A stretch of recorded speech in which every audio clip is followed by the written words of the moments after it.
الزمالك بيبتدي مشواره في الدوري الموسم الجديد بتعادل مع الاتحاد السكندري، وده كان ماتش متوقع جدا ان هو يحصل، وخصوصا في ظل الظروف اللي كانت حاصله لنادي الزمالك الفتره اللي فاتت.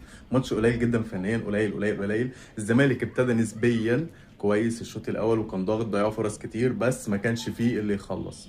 كان ناقصهم المهاجم اللي يفنش، وخصوصا ان ناصر منسي مش موجود طول الماتش. هو عايز ياخد لقطه ان انا لازم اجيب الجون، وهو مش فورمه وباين عليه جدا ان هو مش فورمه. ان جدا عداد دباغ، عداد دباغ يعني خطورته اكتر هتبقى في الصندوق، بس هو طول الماتش قاعد بيحاول، عمال يفرك وعمال، وعنده روح وعنده، وهو تقريبا اللعيب الوحيد في فرقه نادي الزمالك، هو الوحيد اللي جاهز.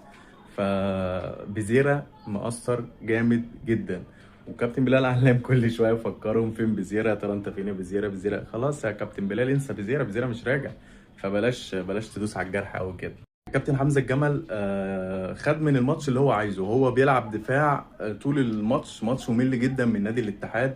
ما فاقوش بس او غيروا شكلهم تقريبا في الدقيقه 70 الدقيقه 75، وده حصل لما الزمالك او فرقه الزمالك او لعيبه نادي الزمالك وقعت بدنيا، وده كان متوقع.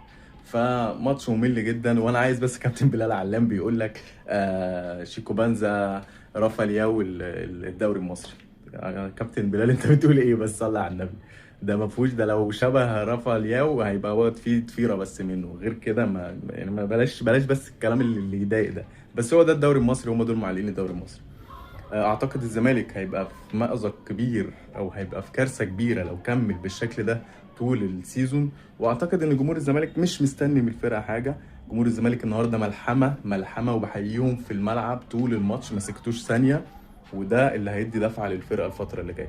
بس اعتقد الفرقه لو كملت بالشكل ده مفيش لعيبه، ربنا يكون في عونهم.